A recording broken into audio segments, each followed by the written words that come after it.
Bonjour et bienvenue dans cette seconde partie de notre série sur la marque de la bête ou le sceau de Dieu. Vous êtes sur la chaîne Élu Résister, site internet élu-résister.fr.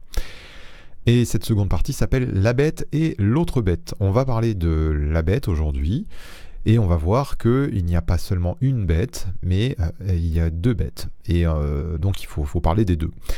Et cette première bête, elle monte de la mer. Elle se trouve dans Apocalypse 13, au verset 1er jusqu'au verset 9, on va lire. Et il se tint sur le sable de la mer. Puis je vis monter de la mer une bête qui avait 10 cornes et 7 têtes, et sur ses cornes 10 diadèmes, et sur ses têtes des noms de blasphème. La bête que je vis était semblable à un léopard, ses pieds étaient comme ceux d'un ours, et sa gueule comme une gueule de lion. Le dragon lui donna sa puissance et son trône, et une grande autorité. Et je vis l'une de ses têtes comme blessée à mort, mais sa blessure mortelle fut guérie, et toute la terre était dans l'admiration derrière la bête. Et ils adorèrent le dragon parce qu'il avait donné l'autorité à la bête. Ils adorèrent la bête en disant « Qui est semblable à la bête et qui peut combattre contre elle ?»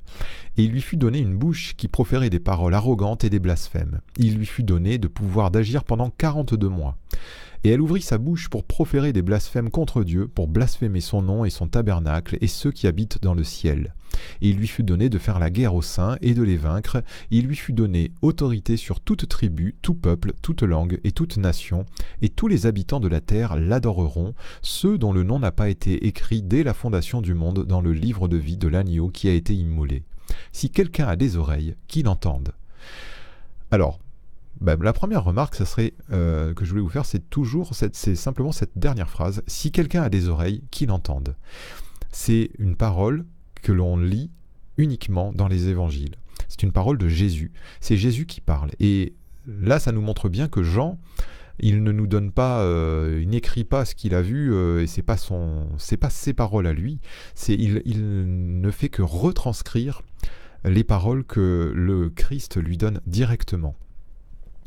Et ça, c'est quand même à remarquer parce que on peut pas commenter n'importe comment. Ou moi, j'ai souvent entendu des paroles en disant ah mais Paul il dit que, et Paul il dit ça et machin.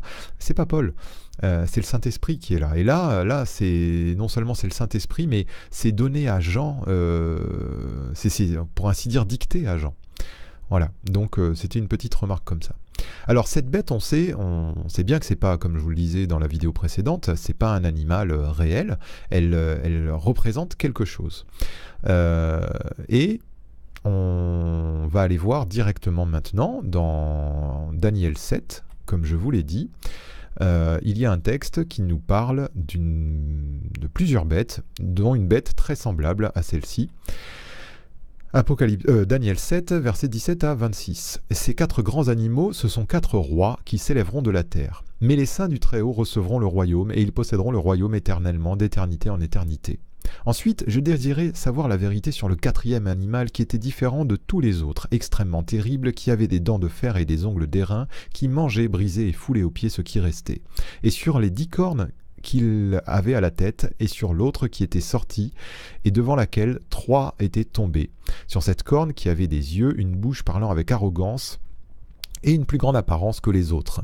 Je vis cette corne faire la guerre aux saints et l'emporter sur eux, jusqu'au moment où l'ancien des jours, donc là il faut comprendre le Seigneur, vint donner droit au sein du Très-Haut, et le temps arriva où les saints furent en possession du royaume.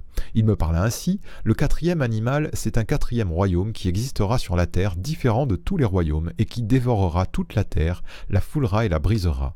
Les 10 cornes, ce sont 10 rois qui s'élèveront de ce royaume, un autre s'élèvera après eux, il sera différent des premiers, et il abaissera 3 rois. Il prononcera des paroles contre le Très-Haut, il opprimera les saints du Très-Haut, et il espérera changer les temps et la loi, et les saints seront livrés entre ses mains pendant un temps, des temps et la moitié d'un temps. Puis viendra le jugement, et on lui ôtera sa domination, qui sera détruite et anéantie pour jamais. Alors, la parole de Dieu, elle est simple. Il faut la recevoir pour ce qu'elle nous dit. Là, bien sûr, on voit que ça n'est pas un vrai animal, il nous dit que les 4 animaux, ce sont 4 rois. Et cet animal, alors attendez, je vais le noter, voilà. Donc, cette première bête, le dragon, Donc le dragon, on comprend tout de suite que c'est le diable, hein, puisqu'il est appelé dans l'Apocalypse le dragon ou le serpent ancien, qui est le diable. C'est un verset, je ne l'ai pas reproduit, mais qui nous le dit clairement. Donc le diable lui donne sa puissance. Cette bête est puissante. Ensuite, cette bête, on l'adore, en disant qui est semblable et qui peut combattre contre elle. Donc c'est une puissance militaire, on dirait. Enfin voilà, elle a une puissance terrestre. Et là, ça nous dit clairement dans Daniel, c'est un 4e royaume qui existera sur la terre. Donc cette bête, eh bien, tout simplement, c'est un royaume. Voilà, elle a les caractéristiques d'un royaume. Mais ce sont aussi 4 rois. Ces grands animaux, ce sont aussi 4 rois, il nous est dit. Et il nous est dit ensuite, un peu plus loin, un autre s'élèvera après eux. Après eux, alors c'est pas après les 4 rois, c'est après les 10 cornes qui sont aussi 10 rois. Donc, ces cornes qu'on voit ou qu'on retrouve ici aussi, ce sont aussi 10 rois. Elle a aussi, alors ça je ne l'ai pas reproduit parce que c'était trop long, mais la bête elle était semblable à un léopard, ses pieds étaient comme ceux d'un ours, sa gueule comme celle d'un lion.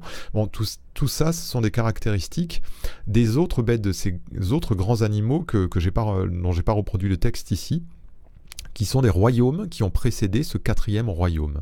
Du temps de Daniel, voilà, je ne détaille pas plus. Donc elle a les caractéristiques de tous les royaumes qui l'ont précédé. Et donc c'est à la fois un royaume, mais elle a aussi un trône, et donc elle a aussi un roi. Et ce roi, il a une bouche, comme je vous le montre ici, qui profère des paroles arrogantes et des blasphèmes. Il parle contre Dieu. Donc cette bête, c'est un royaume et c'est aussi un roi. Et si vous n'êtes pas pleinement convaincu, Apocalypse 19 et verset 20 nous dit « Et la bête fut prise, et avec elle le faux prophète qui avait fait devant elle les prodiges par lesquels il avait séduit ceux qui avaient pris la marque de la bête et adoré son image. Ils furent tous les deux jetés vivants dans l'étang ardent de feu et de soufre. » Donc si vous pensez que c'est simplement un système ou un régime, la bête, un régime ou même une religion, je ne sais pas moi. Non, une religion ne peut pas être jetée vivante dans l'étang ardent de feu, un régime, un royaume ne peut pas être jeté vivant dans l'étang ardent de feu. Donc il y a un royaume, c'est vrai, mais il y a également, la bête désigne également le roi de ce royaume. Donc, il y a, pour finir avec cette bête, donc le roi, on l'appelle généralement l'antichrist, hein, mais on va y revenir. Et pour finir avec les caractéristiques de cette bête, eh bien en fait, dans Apocalypse 11, dans Apocalypse 13, pardon, il nous est clairement dit que c'est Satan qui lui donne sa puissance, que son roi, il se présente comme un ressuscité, c'est écrit là, dans cet endroit-là. Que la terre adore et admire et adore la bête, que la bête elle est arrogante, qu'elle règne pendant 42 mois et qu'elle fait la guerre aux saints et elle les vainc. Elle a l'autorité sur toute la terre et elle combat contre les saints. Voilà les caractéristiques. Il n'y a pas à rajouter, avec ça nous suffit. Alors, je vais vous montrer quelque chose. Matthieu 6, et versets 9 et 10. « Notre Père qui êtes aux cieux, que ton nom soit sanctifié, que ton règne vienne, que ta volonté soit faite sur la terre comme au ciel. » Et dans le même chapitre, un peu plus loin, Jésus nous dit, Matthieu 6, 33, « Cherchez premièrement le royaume et la justice de Dieu, et toutes ces choses vous seront données par-dessus. » Pourquoi ces 2 versets ? Pour ce mot, règne, que ton règne vienne. Et cet autre mot, royaume. Cherchez premièrement le royaume. Eh bien, ces 2 termes, ce sont un seul et même mot en grec, c'est basileia. Et ça désigne à la fois le règne de Dieu et son royaume. Donc en fait, vous pouvez les interchanger. Vous pouvez très bien traduire que ton royaume vienne, que ta volonté soit faite. Et on pourrait très bien dire aussi, cherchez premièrement le règne de Dieu et la justice, le règne et la justice de Dieu, et toutes ces choses vous seront données. C'est pour vous dire que la notion de règne et de royaume, elle est semblable dans la parole de Dieu. Donc cette bête, elle règne avec son royaume. On peut donc naturellement en conclure que la marque de la bête indique le fait d'avoir cette marque, parce qu'on est là pour ça. Ça indique une appartenance au royaume de la bête, et ça indique une allégeance au roi de ce royaume, c'est-à-dire que c'est lui qui règne sur nous. Voilà pourquoi je vous fais donc les deux à la fois. Voilà pourquoi je vais vous montrer ces choses-là. Et maintenant, on va s'intéresser à la deuxième bête, celle qui monte de la terre. Apocalypse 13 et versets 11 à 18. Puis je vis monter de la terre une autre bête qui avait 2 cornes, semblables à celles d'un agneau, et qui parlait comme un dragon. Elle exerçait toute l'autorité de la première bête en sa présence, et elle faisait que la terre et ses habitants adoraient la première bête dont la blessure mortelle avait été guérie.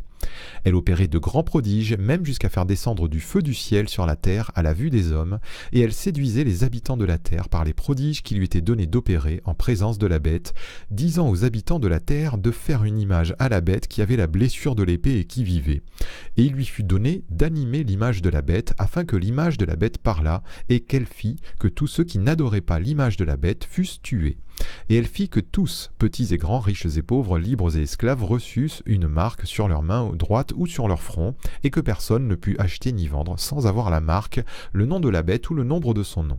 C'est ici la sagesse, que celui qui a de l'intelligence calcule le nombre de la bête, car c'est un nombre d'hommes, et son nombre est 666. Alors, première remarque sur cette fin, c'est que quand il est question là, cette fois du nombre de la bête, le nom et le nombre de la bête, eh bien c'est la première bête dont il s'agit. Cette deuxième bête, donc, elle a une fonction qui est de faire adorer la première bête. Et alors, elle demande aux habitants de la terre de faire une image. Et ça nous ramène, je vous ai dit, il y a toujours des renvois à l'Ancien Testament, ça nous ramène à Daniel au chapitre 3, versets 1 à 6, voilà ce qui nous est dit. Alors je vais sauter le verset 2 et 3.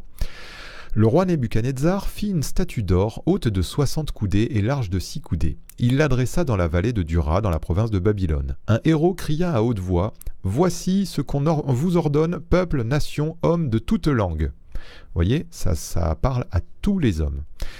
Au moment où vous entendrez le son de la trompette, du chalumeau, de la guitare, de la sambuc, du psalterion, de la cornemuse et de toutes sortes d'instruments de musique, vous vous prosternerez et vous adorerez la statue d'or qu'a élevée le roi Nebuchadnezzar.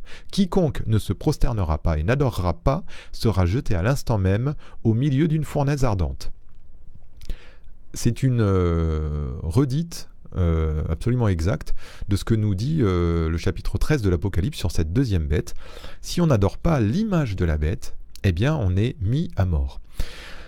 Et c'est ce qu'avait voulu faire le roi Nebuchadnezzar avec les amis de Daniel. Et ça nous indique déjà une première chose, Dieu n'épargne pas ses enfants de la fournaise, mais il les garde au sein de celle-ci. Rappelez-vous les 3 amis de Daniel qui vont aller dans la fournaise. Et là, il est question aussi, on l'a lu juste avant, de cette première bête, elle combat contre les saints et elle arrive à les vaincre, elle les tue. Donc ça, c'est quelque chose que, en tant qu'enfant de Dieu, on doit bien avoir en nous, parce que les tribulations nous sont réservées. Jésus nous l'a bien dit, vous aurez des tribulations, mais prenez courage, j'ai vaincu le monde. La deuxième bête a les apparences d'un représentant divin. Prodige, miracle d'Élie. Elle fait descendre le feu du ciel. Oui, comme Élie a pu le faire. Et ça, c'est quand même quelque chose de remarquable.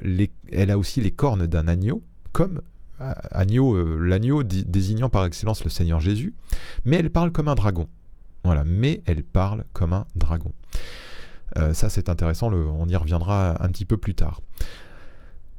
Donc, elle fait des miracles, et c'est par ces miracles-là qu'elle va séduire. Et regardez ce que nous dit Jésus en Matthieu 7, versets 15 à 16 et verset 20. « Gardez-vous des faux prophètes, ils viennent à vous en vêtements de brebis, mais au-dedans, ce sont des loups ravisseurs, vous les reconnaîtrez à leurs fruits.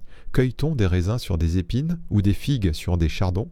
C'est donc à leurs fruits que vous les reconnaîtrez. » Et enfin en Galates 5, 22, « Mais le fruit de l'esprit, c'est l'amour, la joie, la paix, la patience, la bonté, la bénignité, la fidélité, la douceur, la tempérance. » Je vous rappelle ici simplement ce qu'est le fruit de l'esprit. C'est-à-dire qu'un enfant de Dieu quelqu'un peut venir avec les habits d'un enfant de Dieu, hein, l'apparence d'un agneau, comme un vêtement de brebis, comme le dit le Seigneur, avec tout un langage biblique, avec des versets plein la bouche. Il peut venir à vous comme ça. Seulement, quel est le fruit qu'il porte ? Le succès ou les prodiges ne sont pas les fruits de l'esprit. Et c'est vraiment à ça qu'il nous faut nous attacher. Vous voyez que ce dragon, il parle comme un... cette deuxième bête, elle parle comme un dragon.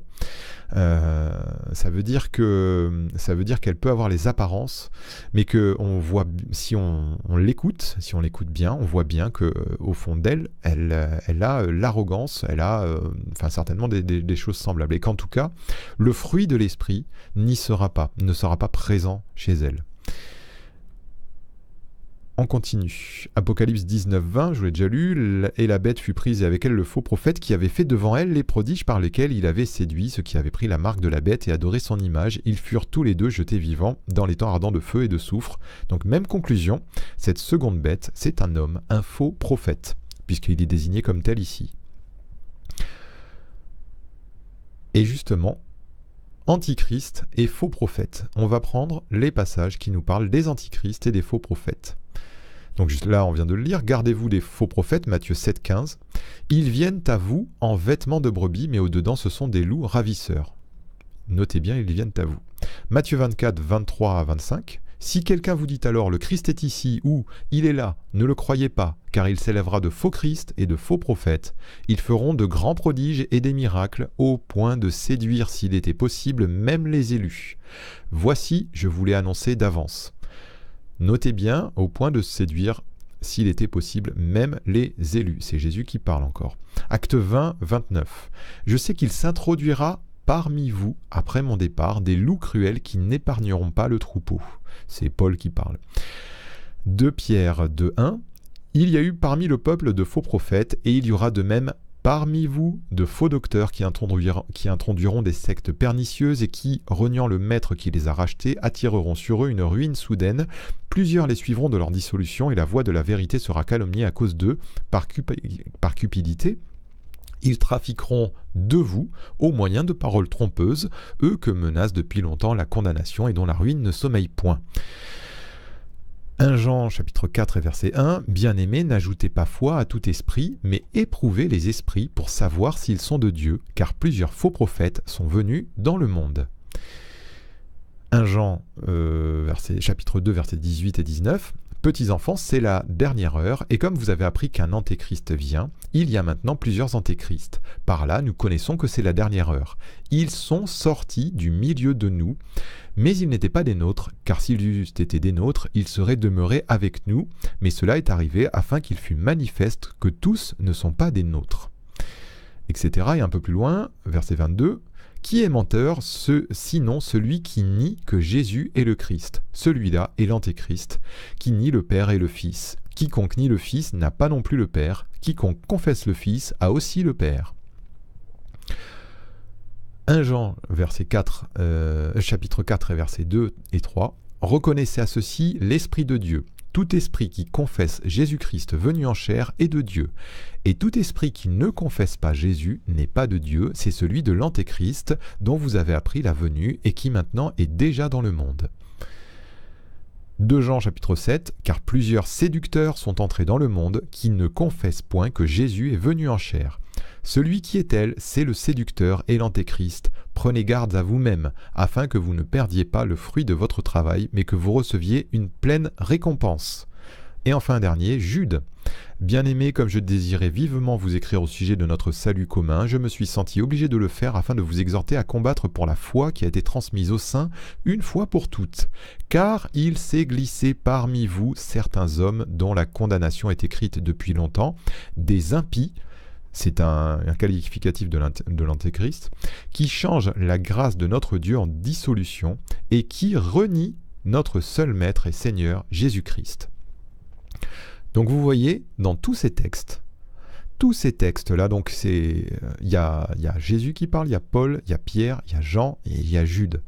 Et tous, ils avertissent qui non pas le monde, mais les enfants de Dieu.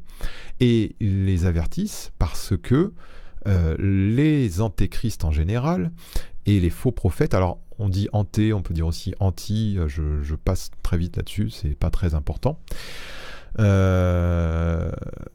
Les antichrists en général, ils ont pour dessein, enfin ils sortent, on le voit, du milieu des enfants de Dieu, et ils ont pour dessein de séduire tout de suite les enfants de Dieu ainsi que les faux prophètes. Plusieurs fois, ils viennent à vous pour séduire. Regardez, ils viennent à vous, séduire s'il était possible, même les élus. Ils s'introduisent parmi vous, ils trafiqueront de vous, n'ajoutez pas foi à tout esprit, ils sont sortis du milieu de vous, reconnaissez, etc. Prenez garde à vous-même, car il s'est glissé parmi vous. Voilà, c'est clair que tous ces textes qui parlent des faux prophètes et des antichrists, ils ont cette particularité d'avertir les enfants de Dieu. Donc, il nous faut vraiment être vigilants. Et comment être vigilant? Eh bien, c'est avant tout en gardant la parole de Dieu, en la dévorant, en la mangeant véritablement par le Saint-Esprit, en la connaissant réellement au travers de l'Esprit de Dieu. Et il y a aussi une caractéristique de l'Antichrist, c'est qu'il nie Jésus-Christ. Il nie Jésus-Christ venu en chair. Et ça aussi, c'est quelque chose qui est souligné de nombreuses fois. Le fait de ne pas confesser, de nier Jésus-Christ, c'est vraiment la caractéristique de l'Antichrist. Dans Apocalypse 13, il est parlé de paroles arrogantes, de blasphème. Et c'est un blasphème de nier notre Seigneur qui est venu en chair. Voilà, donc, on va s'arrêter là pour aujourd'hui. J'espère que vous cernez un petit peu plus cette bête, mais j'en dis pas davantage parce qu'il vaut mieux laisser parler la parole de Dieu. Et souvenons-nous, je crois que j'ai un dernier slide, pardon, pour résumer un petit peu tout ça. La seconde bête vient séduire tous les habitants de la terre, mais aussi les enfants de Dieu, afin qu'ils adorent la première bête, qui elle-même n'a d'autre but que de prendre la place en adoration et en autorité de Jésus-Christ. On peut y voir une trinité satanique. Le dragon, le diable, prend la place du Père. La première bête prend la place du Christ. La deuxième bête prend la place du Saint-Esprit. Pour les prodiges et les miracles, la bête se caractérise par le fait de se présenter comme un ressuscité. Sa puissance et son autorité sont admirées et on l'adore. Voilà, ça c'est des choses qu'il nous faut retenir et vraiment méditer, afin que, comme je vous le dis, ce soit non pas ce que moi je vous dis, ou ce qu'un autre vous a dit, ou ce que vous avez entendu sur les textes de l'Apocalypse, mais que vous-même, le Saint-Esprit, vous atteste de ces choses dans votre cœur. À très bientôt, au revoir.